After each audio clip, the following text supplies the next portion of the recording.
Are we? Welcome, ladies and gentlemen. We're here. This is like the third week in a row, I think. No, fourth week in a row of Fighting the Void. And this is the second one that's actually on a scheduled time. So, how about that? And as you see, if you've been watching the last couple of weeks, my dungeon is still a shambles. It is increasingly a shambles. I'm starting to break down the plastic shelves and everything. That's about where I'm at. So by the time I do this again next week, there'll probably be more shelves taken down. And then the week after that, a lot of this stuff is going to start to clear out and go into our rental. For the curious, I still don't know where I'm going to, where the ultimate destination is going to be. Work can't get their story straight. They have, I'm pretty sure they know where they're sending us. They just don't want to let us know for whatever reason. I don't know. But in the grand scheme, it won't matter if I know this week or next week or whatever. Anyway, moving on from my personal updates. We have to get to the personal updates of Margo, who it's been a little bit since she's been on the show. But in fairness, it's been a little bit since I've been on a regular schedule, as Margo has not been shy of reminding me. In fact, if anyone else missed me, you can actually, you owe Margo a little bit of credit for poking me to get back behind the mic here. So, and in the meantime, though, Margo has had maybe the greatest experience of her life, because you may know this. If you may know this about Margo. She kind of likes the Daily Wire. Just a little bit. A little bit. And she got to go. She got to go to the latest backstage event at the big old auditorium down there in Nashville. She got to hang out with one of my other favorite people, Bethany, which is super cool. And she got to go see the Daily Wire offices down there and hang out with probably the worst Daily Wire host, Michael Knowles, the utterly execrable. Yeah, terrible, awful. It was a completely terrible experience. He was just the worst guy. No, that's all lies. No, he was amazing. Oh, you couldn't even start to say that with a straight face. Who are we kidding? No, it's not possible for me. So, you got to hang out with Bethany. You got to hang out with Knowles. Okay, just take it from the top and tell us how Bethany forced you to go to Nashville. Yes. So, because I'm sure that's how it started. More or less, kind of. So it actually started really like the whole story kind of started in 2019 when Daily Wire had their first backstage event in Long Beach or Los Angeles, California, back when they were stationed out there in California. They had their backstage event in August 2019, and I was not able to go to that one because I didn't know everyone as well back then. I knew Bethany and I knew Lowell. And so it was Bethany, Lowell, and then, of course, Clay with them because he actually lives in California, so they met up with him there. And so they went, and I was not able to go. It was the biggest week out of my life, as I said a lot on Twitter the past few years. I was like, my biggest week out, I didn't go to backstage. I missed my chance to meet Michael and meet Jeremy. I was really upset about that. So then I was waiting for them to have another fan event. COVID, of course, hits in 2020, shutting everything down. They weren't able to do any fan events in 2020 at all. So I'm just like, so I was just waiting for a long time thinking, are we ever going to do a fan event? Am I ever going to get to meet them? Am I ever going to have an opportunity? And meanwhile, Jeremy Boring is like, Margo, you're welcome at the Daily Wire anytime. And I'm just like, yeah, but I need like a reason. I can't just like show up randomly at the Daily Wire because that'd be like stalking or something. But yeah, it'd be a little creepy. So I was waiting. And then finally, I don't remember when they announced, I think it was like in early September, they announced that they're having a backstage fan event finally in October. And so right then I was like, okay, I am going. Like, nothing's going to stop me this time because I'm not going to have the same regret that I had in 2019. So then, of course, me and Bethany started making plans because she, of course, wanted to go again. And she was just basically like, Margo, you're not going to miss this again. And I was like, yes, no, I'm not going to miss this. Like, I would do whatever it takes for me to get there. I'm getting there. So Bethany and I ended up getting an Airbnb together with another lovely girl that I didn't really know before this, but Bethany knew from Twitter. Her name is Mariah, and she ended up being really cool. So it was the three of us in an Airbnb in the suburbs of Nashville. And so let's see, I don't know when everyone got there. I think Bethany got into Nashville on Saturday. I got in on Sunday afternoon. And then things got going really quickly because originally we were going, Backstage was on Tuesday night. We were going to go to the Daily Wire originally on Wednesday morning, I think. So the day after Backstage. But then Michael gets sent away because he was going to do a quick little verdict tour with Young Americans Foundation. And when they announced the dates for the verdict tour, I was like, why do they hate Michael so much? Because the dates ended up being literally the day after Backstage Live. So like he did Backstage Live on Tuesday night, recorded his show early in the morning on Wednesday morning, and then he had to immediately get on the plane to go to Wisconsin for the verdict for the first night in Wisconsin on Wednesday night. Then Thursday he had to go to Texas A&M for the second verdict stop, and then the following Monday he did the last verdict stop in DC at the Catholic University of America. So literally, like, we had to replan, and then we end up going to the Daily Wire on Monday morning, which is literally the only time we could get there with Michael there, other than Tuesday. But Tuesday was just insane with backstage prep. So literally Monday was like the one time we could get there with Michael actually in the studio. Because the whole plan was for us to watch his show live. So I get in on Sunday afternoon, we get dinner together, and then we go back. And then to no one's real surprise, I'm like a nervous, excited wreck on Sunday night. I probably got about 2, maybe 3 hours of sleep total that night. So I am like freaking out. So I'm like, okay, I am super sleep deprived right now. What am I even going to do? I was like, there was a part of me that was like, do I even still go to the Daily Wire? I'm exhausted. I look like crap right now. Do I even go? Do I just send Bethany by herself? But then I was like, wait, no, like I have to go. I cannot not go. Like this is my one chance and I'm not missing this. So I just like put on a ton of makeup because that's what girls do when we are not looking pretty. We just throw on the makeup, and Bethany woke up a little late.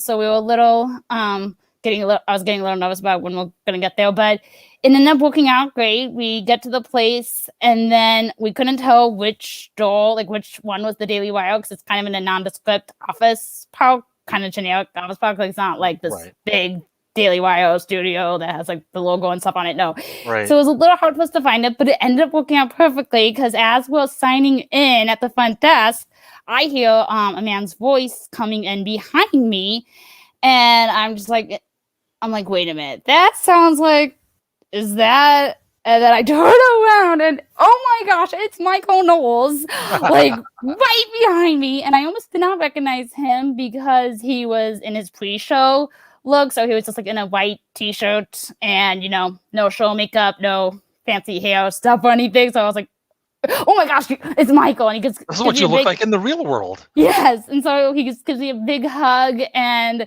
it's like, oh my gosh, it's so great to meet you finally. I'm like, yeah, like so great. My one regret is that because everyone on Twitter basically wanted me to capture the very first moment that Michael and I saw each other in real life. Everyone wanted that moment to be captured. I wanted that moment to be captured, but it ended up happening so fast that there wasn't a chance for anyone to pull out their phones and capture that moment. So it remains just a private little memory between me and Michael, and then I guess as Bethany well it too. should, to be honest. Yeah. It's better that way.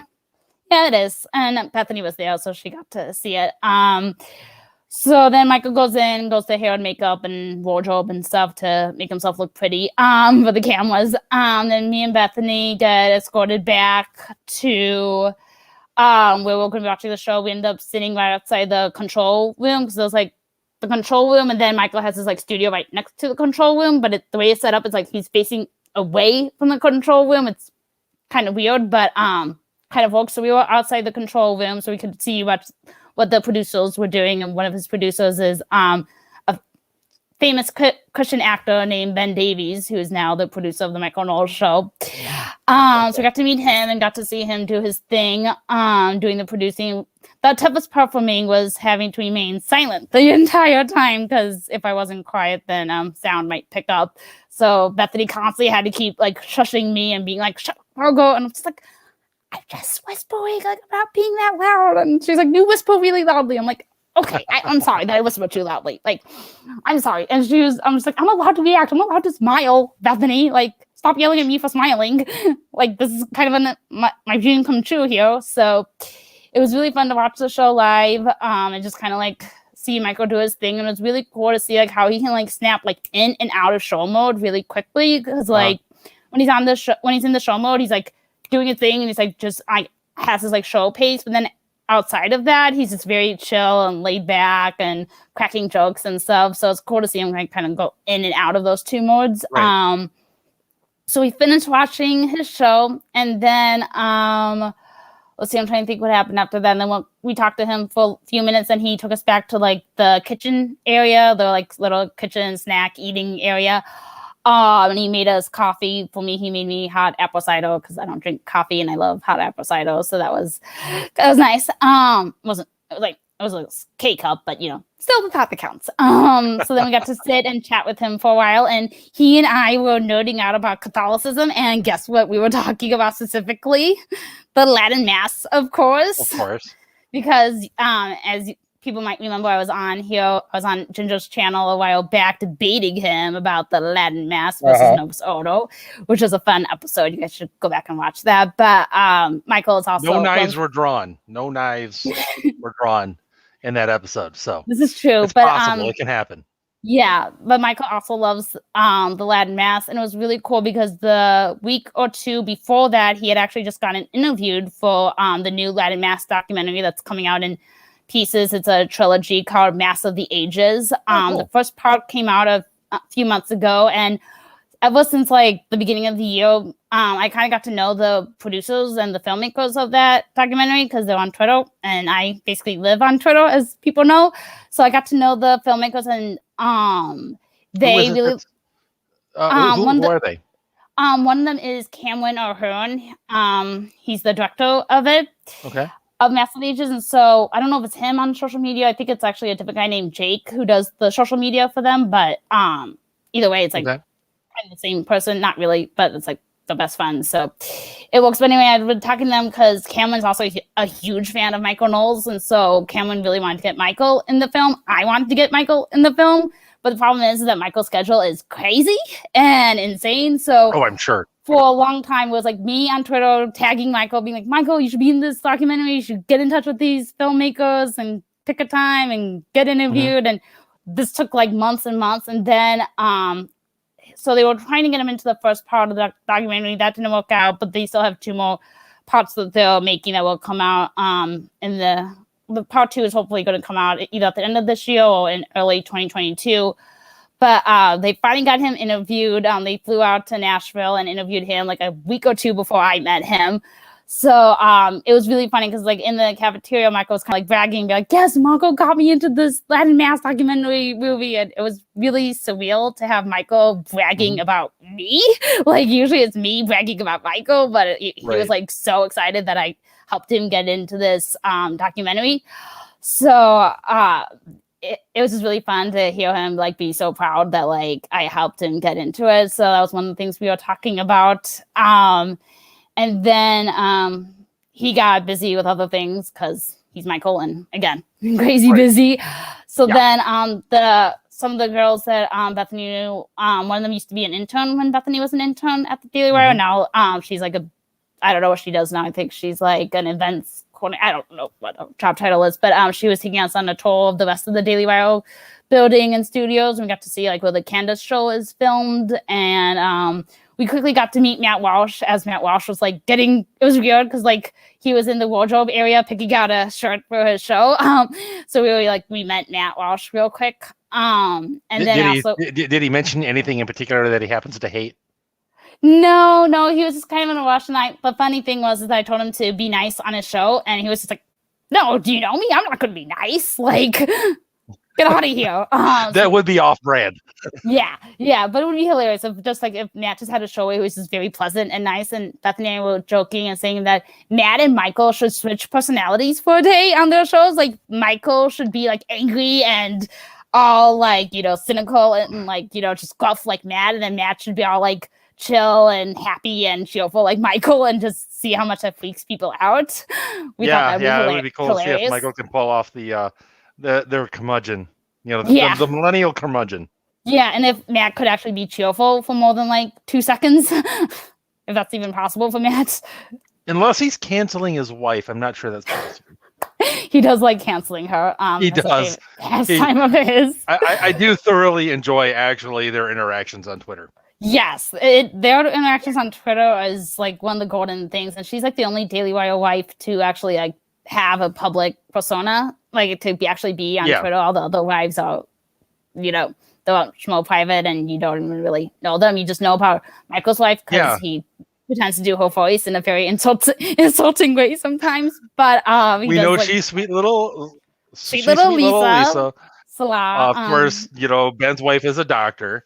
Yes. And no one even knows Clavin's wife's name.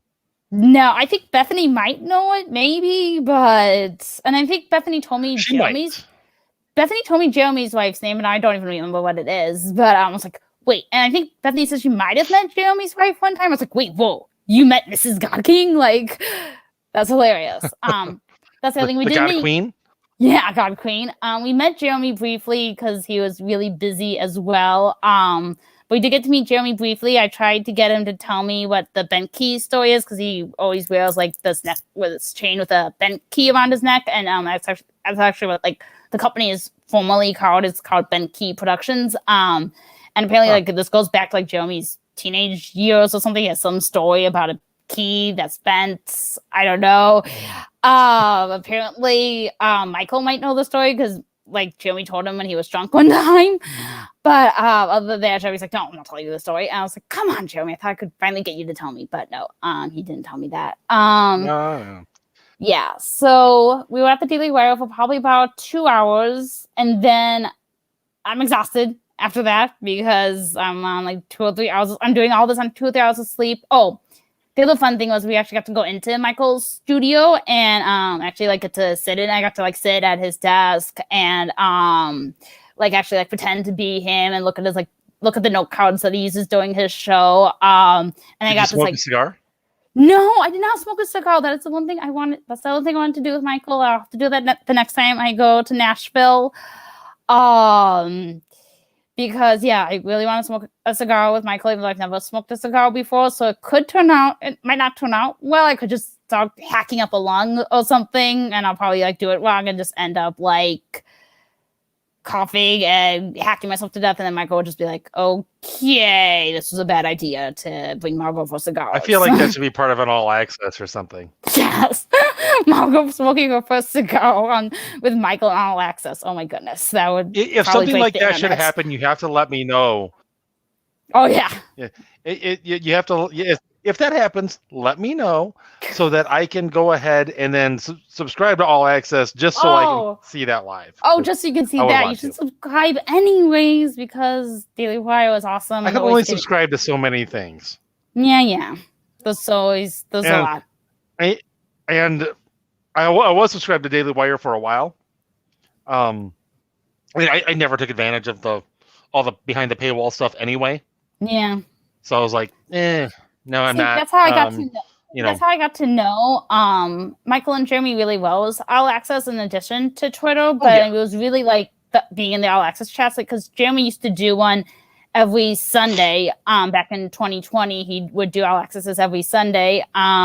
So I would join him for that, and he would be all Protestant, and I would debate him about Catholicism, and try to convert him. I was never successful, much to my disappointment. But so we used to like debate, and that's how he got to know me pretty well. In addition to Twitter, obviously, but yeah, it was really the All Accesses where I got to know them really well. It was just always like a surreal thing to think like that Michael and Jeremy know who I am. This is so weird. Like we've never even met, and they know who I am. Oh yeah, it's crazy. So. Yeah, so we did all that. So anyway, afterwards, I was exhausted after like having all this excitement and having all this like rush of euphoria on 2 or 3 hours of sleep. So then Bethany takes me back to the Airbnb where I just end up crashing while she and Mariah like went rock climbing for the rest of the day, which was totally fine with me because I'm not much of a rock climber or outdoorsy person. So it was like, yeah, you go do your rock climbing thing, go have fun, climb rocks and stuff. And I was just like, if I try to do that, I'll probably die, especially since I'm on 3 hours of sleep right now. I don't think rock climbing and 3 hours of sleep mix very well. Let's face it, though, that also would have been entertaining.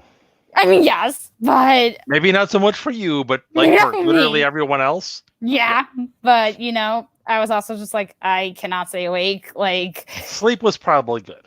yeah, sleep was good, just crashing good. Been watching Downton Abbey good, especially since I had the most comfortable bed in the Airbnb. It was, oh my gosh, I miss it. It was like hotel quality sheets and stuff. So we actually got a really good Airbnb. I was very impressed with Bethany. She's really good at picking them out. So highly recommend traveling with Bethany because she's really good at picking out Airbnbs. So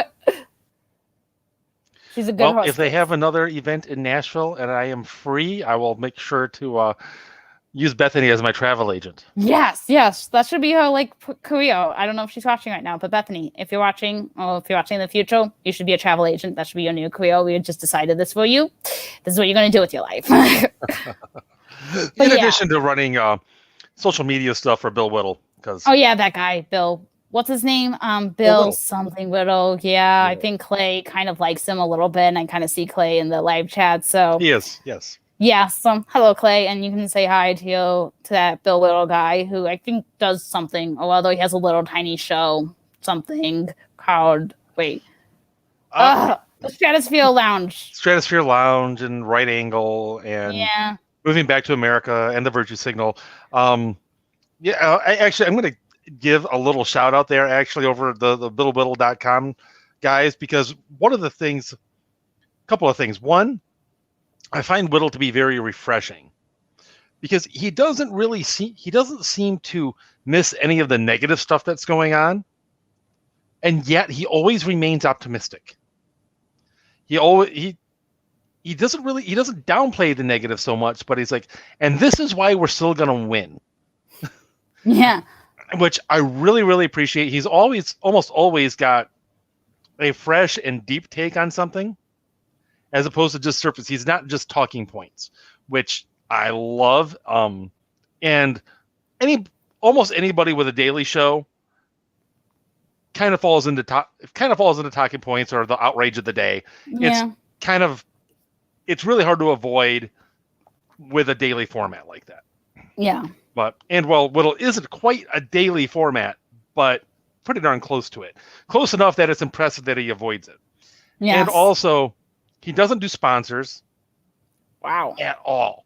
They do it all just of their own volition and with subscribers. Okay, that is amazing. Like, to not have to need sponsors, because I think it's part of what has kept them from becoming big, is because they can't quite produce enough content frequently enough on the exact same schedule every time. Right. That to really boost the algorithms that extra little bit. But what they do is at least on a par with everybody else that's out there in terms of the quality of their stuff. And as Joseph in the chat points out, the Apollo 11 What We Saw program that Whittle did, a couple of years ago now, was really, really good. Like, it was. I would actually love it if they put that out on DVD or Blu-ray, whatever. I would buy it. Oh wow! It was really, really good. And he's done a couple of other things too, like did a long series that was just really audio on the Cold War, and another, but it's still like really, really good.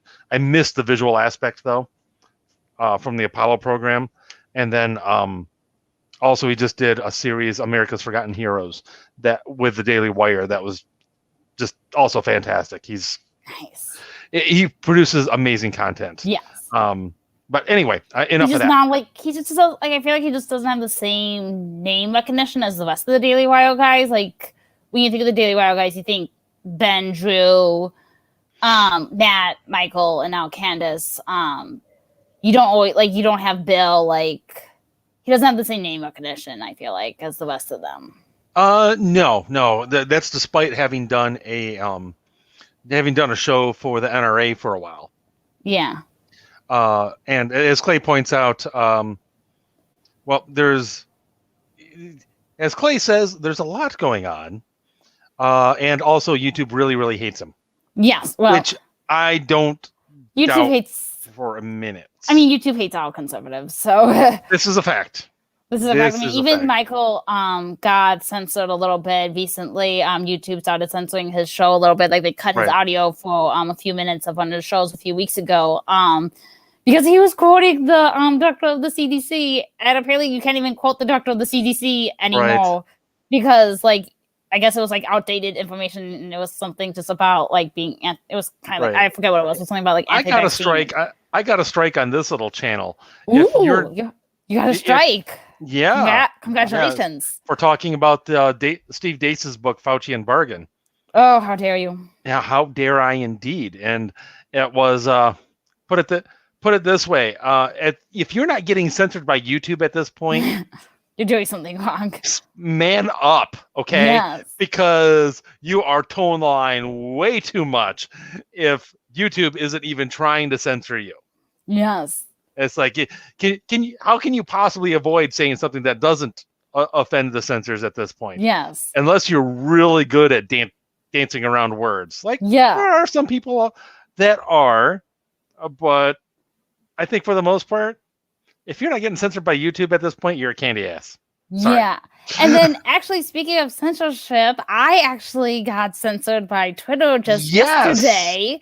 Yes. I got in Twitter jail. I mean, I've been in Twitter jail a few times in the past, but the interesting thing about this particular time is that the other times I've been in like 12-hour Twitter jail, which is what I call it when you get locked out for 12 hours, they usually would let me at least like still use Twitter. Like I could still like send DMs and I could still like look at my feed. I just wouldn't be able to like things or retweet or tweets. But I could still like message people and stuff. But this particular time, I did something so egregious that they wouldn't even let me use my account or look at my account or see any DMs. Like I couldn't log in at all. I just had this pop-up thing that was there with a countdown thing saying that you may access your account in 12 hours, 11 hours, 10 hours. Like straight up spanked you and took away your birthday. Huh? Yes. And I did a terrible thing. I have to confess. I said something that I said that I forget what his title is, but I said that Richard Levine is a man. So sorry, Ginger, I probably am about to get your YouTube channel just completely kicked off now. That's okay. You can say anything about Dr. Dick that you want. Yeah, Dr. Dick, yes. Yeah, because Dick is short for Richard. I said that he's a man, and Twitter took that as me being hateful. They told me that I was participating in hateful conduct, and so for that, I was locked out for 12 hours. But the hilarious thing is that they started the lockout at 3 a.m. for some reason. I don't know why, like 3 a.m. I don't know why. So it's like I woke up and I check my email and stuff, and I have an email from Twitter at so I'm checking this at 7:30 in the morning, and I have this email from Twitter being like, you're locked out of your account for hateful conduct. They wouldn't give me the reason until after the 12 hours passed. Then they finally, after the 12 hours passed, so at 3 p.m, I was able to see that, it was my tweet that said Richard Levine is a man that upset them. And so I had a little dilemma where I was like, because the only way for me to get back on Twitter was for me to delete the tweet. So I was like, do I delete the tweet? And because I was like, I really don't want to delete the tweet, because then I'm kind of giving in. But I have an amazing group chat that I run for fans of Michael Knowles called, it's an inside joke, but it's called Strawberry Cinnamon Man and His Cinnamon Rolls. It's an inside joke from All Access. That's a title, it's a nickname we gave him. Don't ask why we call him Strawberry Cinnamon Man. It's an inside joke. But anyway, it's a great group chat and kind of like family that I've made there. So I didn't want to lose the group chat. So I deleted the tweet. I was like, okay, fine, I'll delete the tweet, even though it's truthful. It's not hateful to say that a man is a man, but apparently it is on Twitter. So I got back onto Twitter yesterday, and so far I'm still there. We'll see for how long this time. We'll see how long I behave myself this time, and we'll see how long until Twitter kicks me off again, because inevitably I'll say something else. Like I'll say something crazy like, men cannot be women, or I'll say that marriage is between one man and one woman. I'm sure Twitter won't like me saying that. I mean, how dare I define marriage as one man and one woman? I mean, I'll say the like. Hold on, I gotta find my pearls. I need to clutch them. Clutch the pearls. But yes, or I'll say that life begins at conception, and that abortion is murdering the preborn. That'll probably get me into some trouble. all these things are just common sense, like, truth statements. You cannot say that anymore, apparently. Like, Michael was right in his best-selling book, Speechless, Controlling Worlds, Controlling Minds, that, yeah, they really are. They're just trying to shut us down, and they're trying to control everything we say and dictate our speech. And we're allowed to tell lies, but we're not allowed to tell the truth.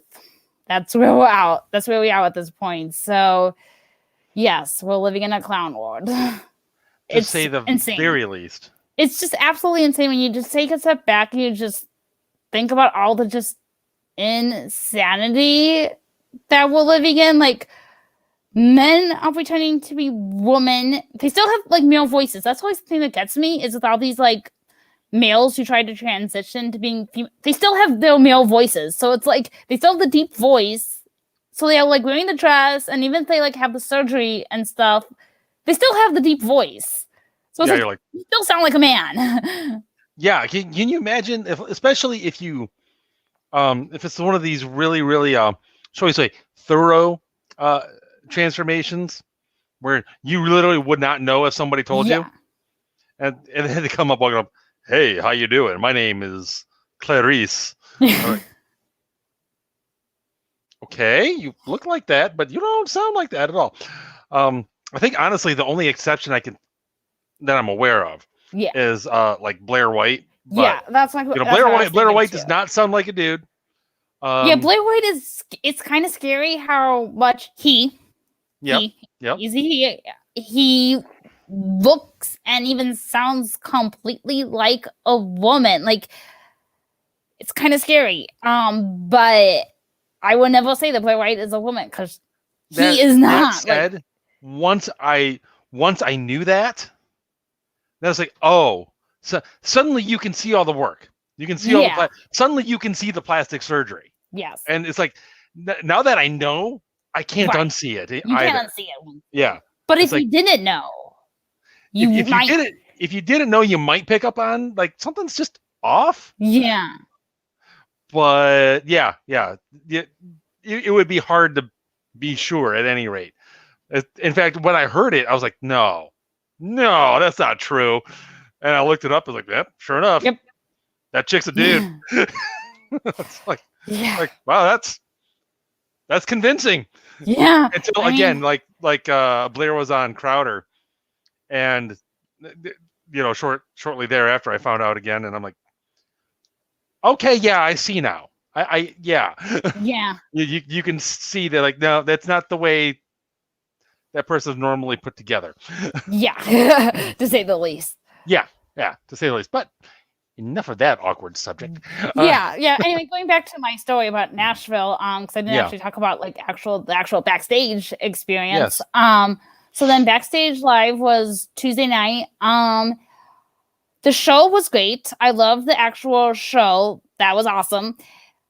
Me and Bethany purchased the VIP experience tickets, which was like, so you get to, like, have your picture taken with all the hosts beforehand.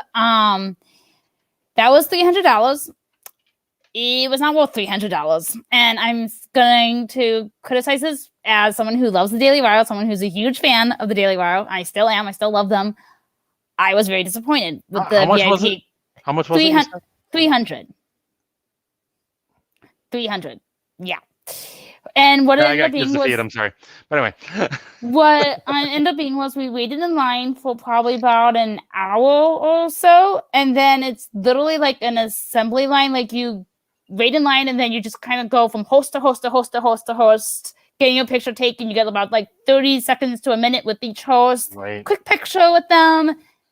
And then bye-bye.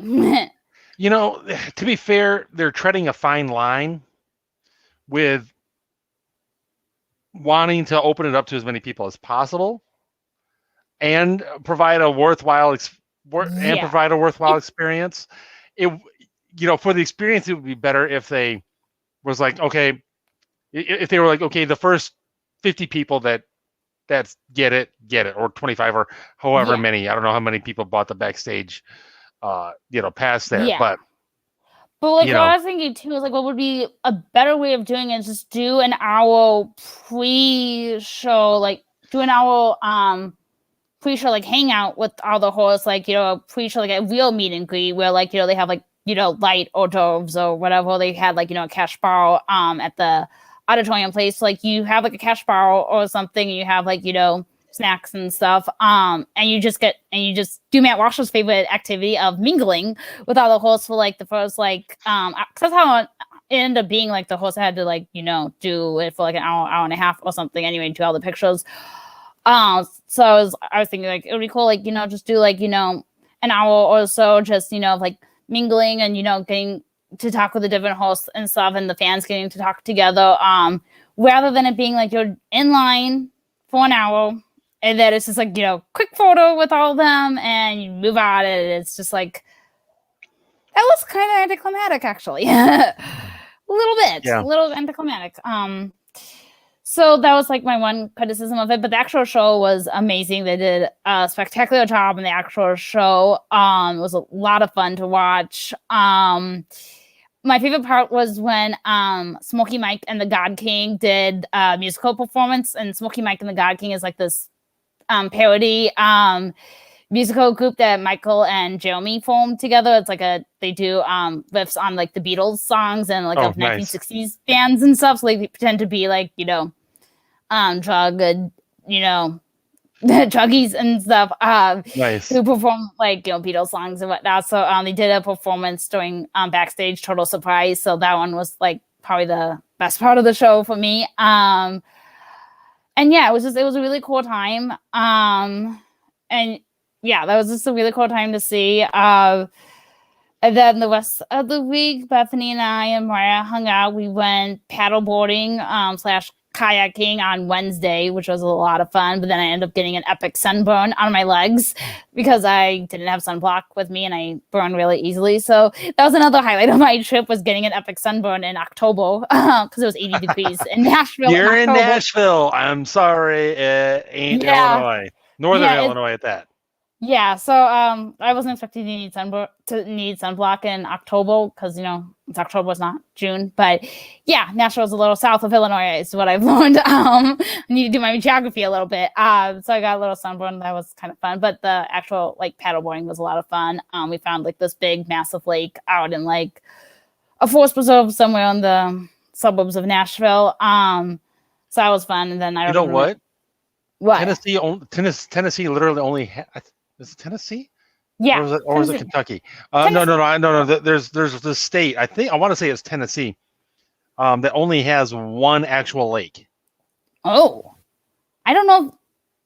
Because I think Maria said that they went to a different lake on Sunday before. Because they went paddleboarding on Sunday before one non-man-made lake. I should say. Oh, okay. There we go. Yeah, I don't know if it was man-made or not, but this lake that we went to was absolutely massive. Like we were out there for 3 hours, I think. So it was a good time. Very tiring, but very good time. Nice. Yeah. Good deal.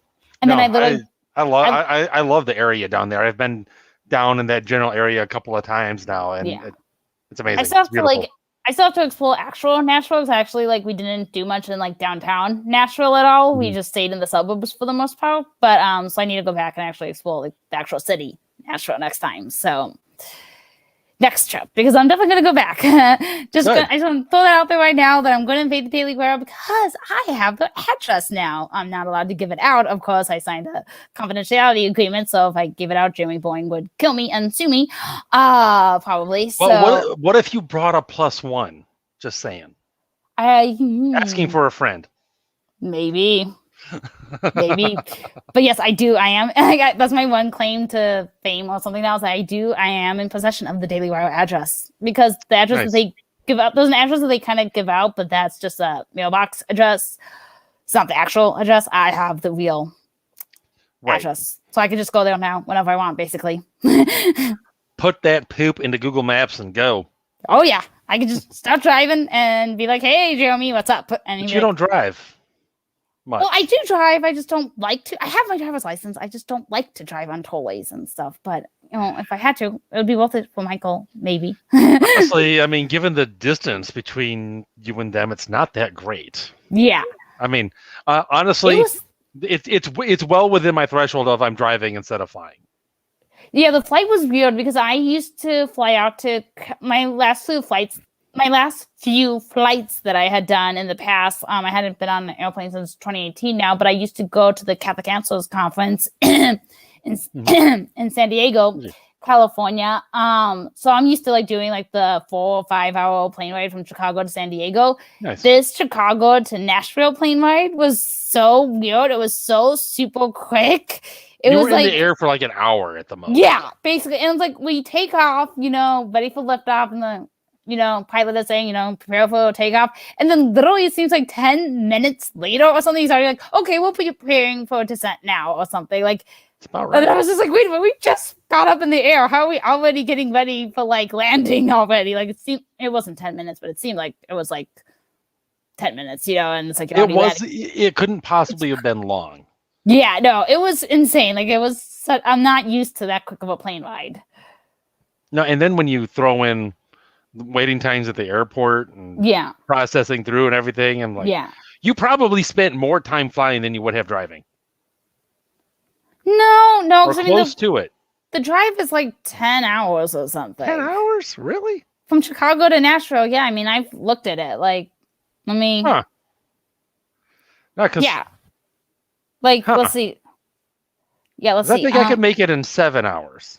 I mean, depending on how fast you drive, I'm not a speed demon, so I don't like to drive like super, like 100 miles per hour or anything. But again, for me, it's almost a straight shot down. Yeah. Whereas you've got to come a little east. Yeah. Don't want to give my exact location, but I am somewhere in Illinois. Yeah, so right now, okay, so the fastest I could do it is 7.5 hours. Well, there you go. But I mean, I was not at the airport it was not 7.5 hours at the airport. I was probably like, I got to the airport probably like, let's see, on Sunday I got to the airport. I mean, all in all, it was probably like maybe 3 hours total if you count me getting to the airport, going through, checking my bag, going through security, and then, waiting and then getting on the plane and stuff, and getting off the plane, getting my bag. I mean, it was probably like 3 hours. It was definitely not 7.5 hours. Like, it's definitely a much longer drive than it was for me to fly. But, yeah. Even when you figure in, like, getting from your place to the airport. Okay, that's like 45 minutes. You're like, see, when I figure that, I'm thinking like door to door, Yeah. Okay, well, Clay is saying that Bethany drove 9 hours, which is half the length of California, which is half the length to California, but so I don't know. Yeah, actually, that is about right. Well, that's half the length to California if you're driving really fast. Yeah. Because I've driven out to Denver, Colorado before, and that's a 17-hour drive. Yeah. So to make it to, you could probably make it to California in about, I think you could do it in about 22 hours. Wait. Because once you get over the Rockies, it's flat. Michigan to California? No, Michigan to Colorado is like 17 hours. Yeah, but so you could probably get to California in about 22. I'm thinking. Well, because I used to in college. We used to go to Orlando, Florida. I went to Orlando, Florida. I did a bus trip from Peoria which is Central Illinois, to Orlando, Florida, for the Focus conference. And that was like a 24-hour bus ride, I think, if I'm remembering. Buses are slow. Yeah, that's true. Well, I mean, it was a coach bus. It wasn't like a public bus or anything. It was just us. But even so, I mean, they necessarily go slower. I don't know. But and even so, it's like there's a lot of distance north and south in this country. People don't really think about that. But you could drive a long ways north and south in this country. That's easily. Because I mean, for one, if I was in the UP of Michigan and I drove down to Orlando, it would take me about as long as it would to get all the way to California. Yes, that's true. And heck, I can drive 12 hours and still be in Michigan. Okay, now Clay is saying that New York to California can be done in 25 hours and 39 minutes. That's very exact, Clay. I like how he added the 39 minutes. That's very exact. I'm going to New York to California. I'm guessing he pulled up like a MapQuest calculator or something like that. Yeah. But wow, that's amazing to go all the way across the country like that. Yeah. New York to California in 24 now, hours. But that's if you don't stop. But that's if you don't stop for anything. Probably. And obviously you're you going to need need to stop for gas gas and bathrooms and eating. coffee. And, so much yeah. coffee. Taco And Bell. I mean, you have to things sleep like at some point. Like, I cannot drive sleep deprived. That would not go so well. Oh, I don't know that I could pull that off these days. I'm a little old to try to pull off that particular feat. Yeah. Now, 10 years ago, if I had the spare time and somebody challenged me, I might have just done it. Yeah. Just to prove I could.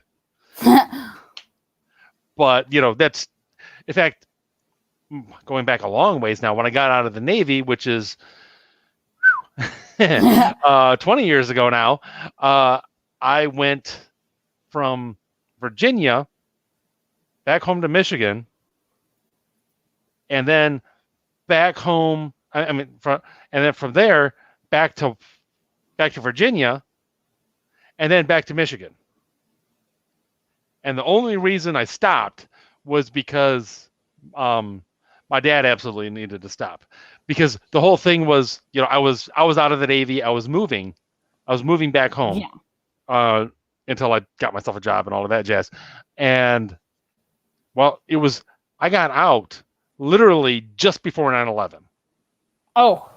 So like 3 days, my terminal leave started 3 days before 9/11. Wow. Yeah. And the plan was I was flying my dad down. I was going to fly my dad down, and he was going to help me by driving the truck with all my stuff in it back home. Well, there were no flights. Yeah. But I had this truck rented. So I was like, well, here's what I'm going to do. So I drove home, picked up my dad and a friend, turned around, came back, got the truck. I slept a little bit on the way back while one of them drove up my car. And then we started driving. We didn't stop until we were in Ohio. Wow. So, yeah, that was a lot of driving. Yeah. Okay, so now Clay's talking about how the New York to California thing, California to New York, whichever way, is the cannonball record. So it was straight at an average speed of 100 miles per hour, moving at the top speed of 150. Okay, Clay, we're not talking about NASCAR. Clay, we're not. Even I'm not doing that. Clay, okay, I know Clay has this thing about NASCAR. He really loves it. I think he loves NASCAR more than I love Michael Knowles, which is kind of scary. But yeah, Clay, we're not talking about NASCAR and driving 150 miles per hour. So just we're talking about like 70 miles per World hour. War II uniforms, I think Clay might love more than you love Michael Knowles. Wow. But probably, but I don't know if NASCAR. I see him tweet uniform stuff a lot more than I see him tweet NASCAR stuff. Clay, you have to tell us in the comments if you're Which still do you here. love more? Which do you love more, NASCAR or World War II uniforms? By the way, Clay, the right answer is Bethany. But no. Just saying. Yeah, speaking of Bethany, I do have to say that it was really special to be able to visit the Daily Wire with her, because she is one of the very first fans of the Daily Wire that I met on Twitter. I got to know, because originally back on Twitter, going back to 2017, which is when I started finding out the Daily Wire. It was Bethany, me, Lowell, and Clay. That was basically this extent of the Daily Wire fans on Twitter back then. I mean, now it's absolutely exploded. Those so many Daily Wire fans on Twitter, which is really great. It's a great community. But back then it was just me, Bethany, Lowell, and Clay for the most part. So for Bethany to be the one to be with me at the Daily Wire when I visited and met them for the first time was really special. And really wishing that Lowell had been able to come. I know that she really wanted to come, but just wasn't able to make it, and with the money and stuff. Really wishing she was there. But at the same time, it's kind of my turn to finally meet Michael after so many times being so jealous of her when she met Michael, and then got to see him again, and had him at a wedding. And all that. So I was finally my turn to meet Michael. This is my one thing. I finally get to meet him. So let me have this one. But yeah, so it was just such a great experience. And next time, I hope that even more Twitter fans can come. Like, those so many people who are like, oh, I can't make it. I have to work. I'm a teacher. I can't make it. It's too much money. That they didn't give us enough advance notice. They only gave us a month in advance to plan. Money and jobs. Yeah, this stuff. Families and stuff. Yeah, it's like, priorities, people. You gotta prioritize the Daily Wire sometimes. Like, okay, like, kids, whatever. Just forget your kids. Like, they'll be fine. Just get a babysitter, get a nanny for a few days. They'll be fine. Find somebody on the street. I'm sure they can handle it. Just find someone. Just find a homeless guy. Be like, hey, you can have our house, and you look like you might be respectable if you showered and shaved a little bit. I mean, granted, I've got kind of the hobo beard going on myself, but that's beside the point. Just a little bit. Just a little bit. That's okay. You might be homeless eventually if you don't figure out your living situation, but honestly, I'm not even joking when I say the last couple of months before I actually go to my new plant, I might be living out of my van. I don't know. You can be one of those people, the van people. I might be a van person taking showers at my gym. Just saying that's a possibility.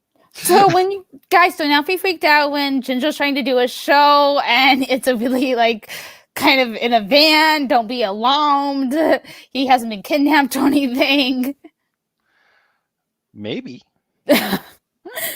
Just don't be alarmed if you hear any voices in the van that are screaming for help, because I'm totally not kidnapping anybody else. They're just his kids. I wouldn't do that on camera. They're just kids. They're fine. They're just my kids. They're totally my kids. They're just a little hungry. It's fine. They haven't eaten in a few days. That's okay. I gave them some free candy. It's good. Oh my gosh. I might be a horrible person, by the way. Just a little bit. Just a little bit. Anyway. I'm just a little bit of a fangirl. Just a little bit. I did refer to as possibly the ultimate Daily Wire fangirl. Yeah, I don't know. Laurel might have me beat a little bit. I don't know if I can. Meet with Laurel. Maybe. But I don't know. It would be a toss up. You're gonna have to arm wrestle for it. Yeah. I mean, she has me beat in terms of the number of times she's met Michael and Jeremy. Like the number of times she's seen them. She has me beat there. But does she love them as much as I do? I don't know. Well, I mean, you seem to have generally positive interactions with all of them, whereas Laurel and Matt Walsh might have a bit of a feud. Just a little bit. It's kind of entertaining to watch sometimes. Yeah. But yeah, whereas she gets because she's very sensitive and so she just wants them to be nice. Whereas I love Matt Walsh. I love his sense of humor. I love his dry sarcasm and just his over the top, because he just exaggerates a lot. So the thing you have to know about Matt Walsh is that he exaggerates and he purposely is over the top for effect. He's not actually that much of a jerk. Well, maybe he is. I don't know. I'd have to ask his wife a little bit to see what he's really like. But see what Alyssa has to say. Yeah, see what Alyssa has to say. Really funny that his wife and Michael's wife have the same names, but they're two totally different people. This has been verified. But yeah, Matt, I would hope so. You have to just take him with a grain of salt. You have to know that he's being exaggerative on purpose, and he has the dry sarcasm. So he's not always being 100% serious. He's not he's just trying to stress the point, and he wants to do it humorously. So yeah, I do get amused by the people who take Walsh overly seriously and get deeply offended at him. Yes, and then I love his. Have you not figured out his shtick? Yes, it's a shtick. That's exactly. Is his shtick a little annoying at times? Sure, I'll grant you that. Yeah. But pay attention. It's not really something you should be getting deeply offended over. Yeah, just I love his famous non-apologies that he does, whenever the mob comes after him and stuff, and he's like, I've reconsidered my position, I've had a lot of time to think about this, and I've reconsidered and given this a lot of deep thought, and I'm not sorry, and I'm just convinced more than ever that I'm more right than I ever was, and I'm not backing down. And I just find those hilarious, when he does that. And he's like, I'm even more convinced that I'm right, and you guys, I'm not sorry. Because again, he's sick of the squishy conservatives who just, or the liberals who are just oh, I'm so sorry, don't attack me, please, please just leave me alone. I'm so sorry. I'll never say anything bad again. You know, the people who just like fall down with the apologies. And so that's what he's kind of making fun of when he does that. Yeah, I agree with that 100%. It's like, it's just, guys, just chill. Yeah. Just chill. Yeah. But that was the funny thing. When me and Bethany were watching Michael's show from the control room, they actually, because Matt pre-records his show, and he records his show right after Michael's done with his. So they had the screen on in Matt Washer's studio, so you could just like see Matt just like kind of like chilling out in his studio. He's just like leaning back in his chair, just kind of like, you know, on his phone, probably tweeting and stuff. And so it's very amusing just to watch Matt like just chill in his studio, like unaware that we're watching him on his screen. That was definitely hilarious. Now, while you were there at the Daily Wire event, they made a lot of announcements. Yes, they did.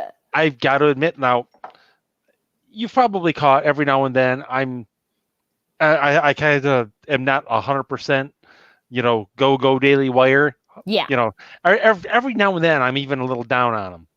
But I got to give them some credit. They're putting their money where their mouth is lately. Yes. And I really, really like it. You know, that Gina Carano movie is finally getting off, is finally happening. Yeah, even though it's not exactly my kind of movie. I'm more put it this way. Movie. If you were at all familiar with Gina, if you were familiar with Gina Carano's catalog before, you knew it was not going to be your kind of movie anyway. Yeah, true. You know, but still, it's like a lady who's, I can't remember if it's the lady or the kid who's like locked in a closet or something. And no, that's Shut In. That's not Carano's. Oh wait, that's okay. Yeah, I'm getting confused. Hers is Terror on the Plains, if I remember correctly. Yeah, it's confusing. There was too many in-houses. I could not keep track of them all. And like one of the other ones was the Adam Carolla comedy thing that he's kind of joining up. So that's kind of cool. Yeah. I'm trying to think, what else did they announce? Adam Carolla, the Gina Carano. Was there anything else? Well, you know, the teaser for Shut In, of course. Yeah. One of the things that I thought was interesting about the Carano thing is one of the reasons why it took so dang long is that they were working on another one. Yeah. But the Screen Actors Guild or whatever, the main Hollywood apparatus that they were using was like, everybody's got to have the vaccine. And Carano's like, well, no. So they literally came up apparently with a whole different movie. Yeah. With a whole different movie, whole different crew and everything, working outside the typical Hollywood apparatus. And that's filming and everything now. So that's pretty cool, I've got to say. Yeah. So yeah, you're right. So there's that. So there's Shut In. There's that Carolla thing.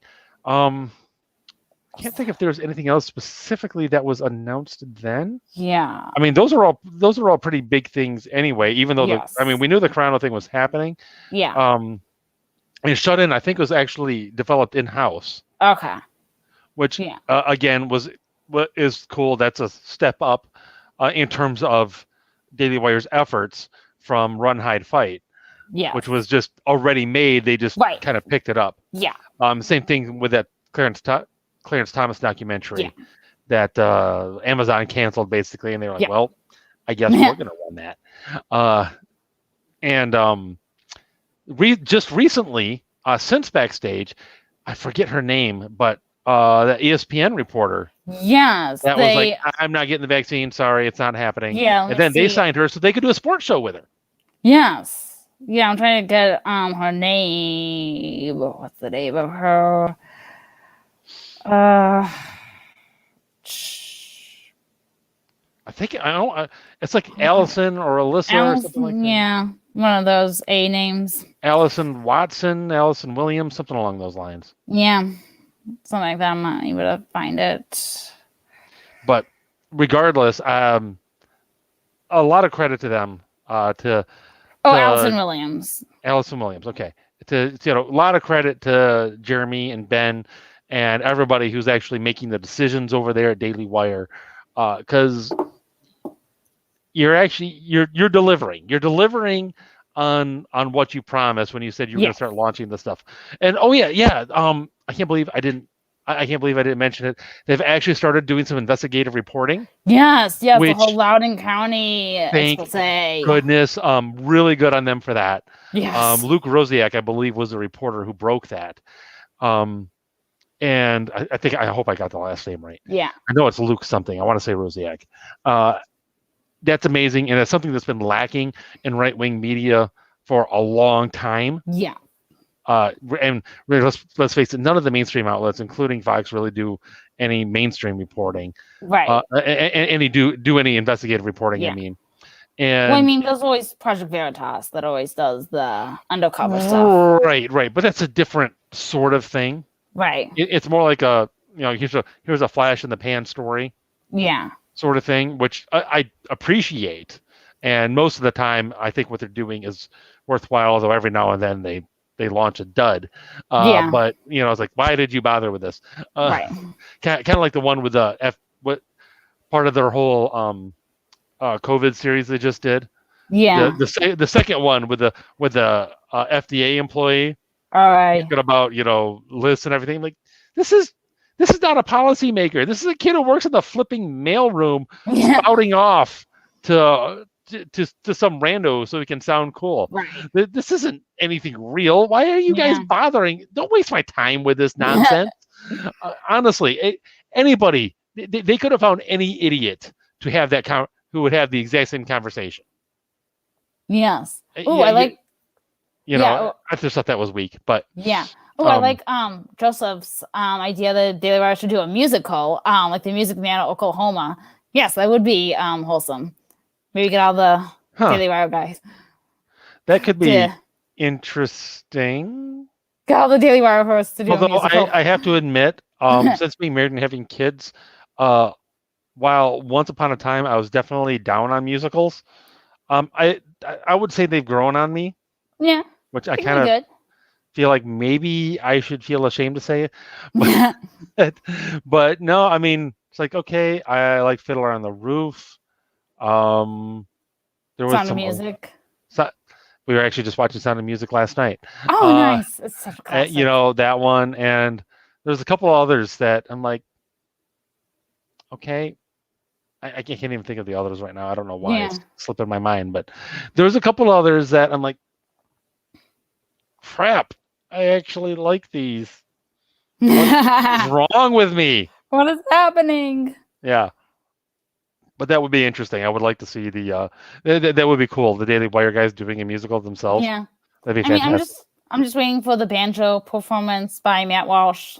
He still promised us a banjo performance and he still has not delivered on that. So still waiting. I do recall one show where he did actually pick up his banjo and strum it once or twice. Like he picked it up and I think maybe he like plucked it barely, maybe, but it was more just like he's doing. I don't think he actually knows how to play the banjo. I think that's the joke, is that he doesn't. No, he doesn't. Of course not. Yeah, of course he doesn't know how to play the banjo. But like Alyssa bought him the banjo at one point, and I love that there's a whole Twitter account, Matt's Banjo, that he really likes memes and stuff. But like he inspired a whole Twitter account, and it's all like the joke is like that Matt, like he's like, I love the banjo. I love playing the banjo. It's my favorite pastime. I do it all the time. And he's like, okay, guys, I'm actually gonna play it this time. And then it's just like, pluck, nothing. And it's like, oh, come on, Matt. At least like pretend to like play more than a few seconds. Yeah, but he was just making a point that no, I don't really know how to do this. Yeah. Of course I don't. Of course, this is just a pointless prop. Yes. But yeah, but that's okay. Apparently we have a debate going in the live chat now about musicals. Yeah, Clay does not like the musicals. No, he does not. Apparently he's actually watched Fiddler, so if you don't like Fiddler, yeah, you're probably not going to like any sort of musical. Tradition. Yeah, right. I should do a show sometime just talking about Fiddler, because it's actually fascinating in many ways. And one of the biggest things I noticed about it, not so much while I was watching it, but after thinking about it, the situation for Tevye and his village gets worse with every one of his daughters that gets married. Because if you notice, every one of his daughters and the way they get married is a further step away from tradition. Oh.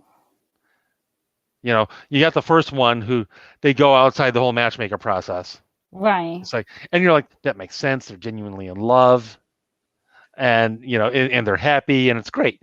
But I forget exactly what it is, but something happens and things get, a little worse than they were before for the village. Nothing huge, but not great. And then the next one gets married to the communist, and he's still Jewish, but Right. he's a communist, and they don't. They more just sort of. They don't even ask for permission. They just kind of say, "Hey, Dad, we're doing this." Yeah. But we would like your blessing, but we don't require it. So he decides to go along with it because they're young and they're in love. And although I think they're young and they're in love, but basically they're young and in love because they're both attractive. Yeah. I think is what it comes down to with those two. And things get worse. And then the next daughter is marrying a Christian, which, if you're Jewish, is kind of a deal. Kind of a deal. Pretty big step away from tradition. And then things go straight to hell in a handbasket. Yes. It's like, oh.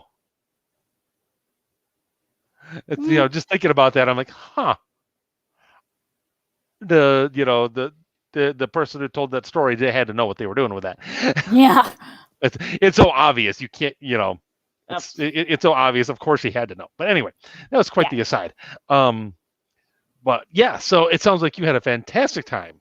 Yes. In Nashville, hanging with Bethany and the Daily Wire guys. Yes, just wish it was longer because I was there and then it was just kind of like depressing because afterwards, like, got to see Michael on Monday, then for 30 seconds on Tuesday, and then it was like, he's gone. And it would have been nice if he had been around the rest of the week. So it would have been nice to, like, again, get the cigar with him and stuff. But yeah, like, I still cannot believe it. Like, I don't know how this guy does his schedule. Like, I would just be exhausted. Because, I mean, literally Backstage went till probably like 10:30 or 11. I think it went to like 10:30 at night. And then he recorded a show at like 6:30 in the morning on Wednesday. Mm-hmm. Flew to Wisconsin. Did Verdict live. Then Thursday morning does a show. Flies. It was ironic because he was in Chicago at O'Hare for like a few minutes on Thursday morning. It was funny because the one time he's in Chicago and I'm in Nashville. Very ironic. On Thursday he flies to Texas A&M, does Verdict live. Then Friday does a show from Texas, and then Monday he had to be in DC for Verdict again. So I'm just like, how do you do so much traveling, Carl? Like, I would just be exhausted. Like, if I had to be like on the go like that, it's insane. Well, that's why he does what he does. Yeah. Yeah, because he's got the energy for it. It's what gives that for somebody like that. That's what gives them energy. Yes. Is doing stuff like that. Yeah. He's an extrovert and I'm the classic introvert where I'm just like, I like being around people, but then it's like, leave me alone. Like, and Bethany was good about that, like in the Airbnb. Like, there were literally some times when like we would be like in our rooms in the Airbnb, and then maybe we were talking on Twitter to each other, maybe because that's how introverted we are. That definitely happened a few times. Millennials.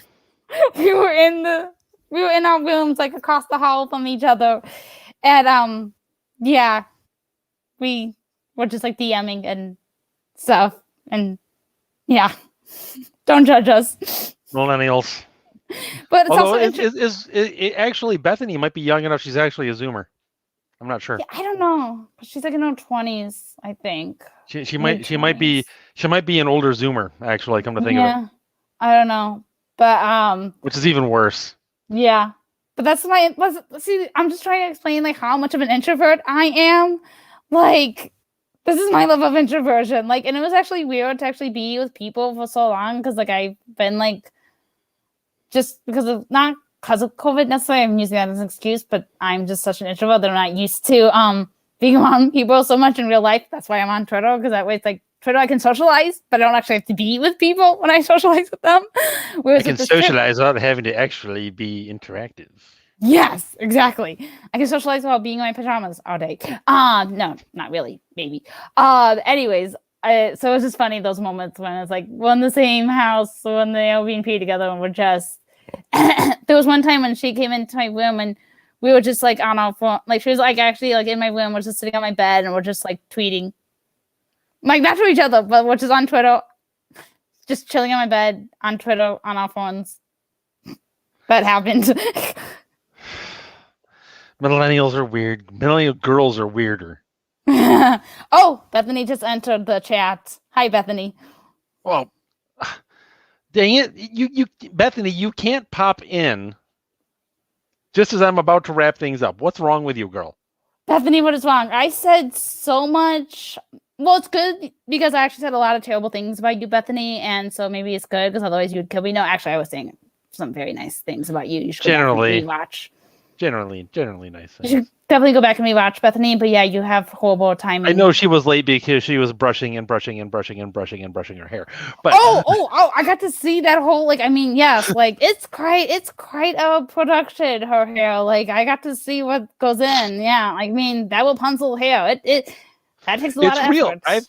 I've met Bethany in real life too, and it's real. Yeah, I wasn't real. sure. I thought maybe it was a wig or something. Maybe Oh, no. it was like an elaborate thing, but no, Nope. like It is real and it is glorious. yes, but yeah, but I've seen what it takes for her to style it and stuff, and for her to brush it and stuff, and I'm just like, it just keeps going. Like your hair, it doesn't stop. Like my hair, I like my hair shorter, so it's like for me, it's like I'm just used to like brushing it and then I'm done. But like hers, it's like keep going. Oh, there's still hair. Oh my goodness. Which incidentally, Bethany, if there's keep your eyes open for any sort of event that's happening at least halfway between us, so we can hang out before I like move south of the Mason-Dixon. Yes, All that's right? what me and Bethany were talking about. Actually, I think I broke the news to I don't think she knew you were moving, and I was just like mentioning you at one point, and like, oh yeah, you need to see Twitter before he leaves, and she's like, what are you talking about? And I was just like, oh, you didn't know that Ginger's not going to be in Michigan? I think she knew that. She probably just slipped her mind because I bring it up on Twitter often. Yeah. I think. But you guys need to meet up. Like this needs to happen. Especially if Clay happens to be hanging out in the vicinity as well, that would be fantastic. Clay doesn't leave California. He doesn't leave California for as far as I know. For the most part, he just stays there. I don't know why. Well, it is a black hole of suck. So yeah, he likes communists or something. I don't know. Maybe he's planning the real insurrection. Ooh, Clay, tell us your plans, Clay. Just leave them in the live chat. Just drop them there. Yeah, maybe you should actually do that. They'll be safe on YouTube, I promise, Clay. YouTube is a very secure, safe place. I mean, I don't have any trouble joking about that because I know NSA Tom is always watching anyway. Hi, Tom. Anyway, on that note, as we continue to spiral into random comments that have nothing to do with the show, generally speaking, and are more about like just how we hang out. I think it's about time we wrap up this particular broadcast. And well, thanks, Margo, for coming on and just sharing like how awesome all of that was and everything. And we'll have to have you back to come up with something else to discuss. I'm sure we'll think of something, of course. We can always do another debate on ladder mass again. I can always try to convince you even more. So I think I've become even more trad since that last time. We can talk anything. It does sound like it actually from some of your posts on Twitter. Oh yeah, it's just the trad it doesn't stop. It just keeps going and going. I don't know when I'll stop. We'll see. I don't want to go too far because there's some Catholics who go way too off the deep end with Savicondism. I don't want to go that far. But yes, still becoming more trad. Well, it would be a worthwhile thing to discuss because I have, gosh, you know what? If I could, I would love to get you and Old West on here together because my gosh, not so much to debate. Not so much to debate Catholicism versus Orthodoxy, although that would be interesting too. But But let's just say I have thoughts. I have thoughts on parallels between trads and like super trad Catholics and Orthodox Catholics, and not Orthodox Catholics. I'm sorry, Orthodox. Yeah. Yeah, Orthodox. there's certain parallels, and that I find interesting. Yes. Well, that would be an interesting discussion. Or my friend Supreme Crusader from Twitter, he would also be fun. Who tried to bait you earlier when he popped into the chat and said Novus Ordo was best. Yes, yeah. Well, he's always teasing me and stuff, and I just need to convince him to become Catholic because he's the Protestant on Twitter who just loups. He pretends to be Catholic, but he's not actually Catholic, and I don't know why he's not Catholic. And well, I just need Mr. to get Supreme, him if you are watching, I will tell you this: before I converted, I was describing myself as the world's most Catholic Protestant. Ooh. So, just there's signs, man. Yeah. Yeah, so we'll have to do that Old West debate, like when you're living in your van, so that way you can be the moderator from your van, and it just will be the best. Mooch it off the McDonald's Wi-Fi. Yes, it would just be the best, like hour ever of just like Twitter of like Ginger being in the van, and then Margo and Old West tearing each other's hair out. Good times. Could be interesting, but anyway, we will have to look into that sort of thing for the future. And until next time, ladies and gentlemen,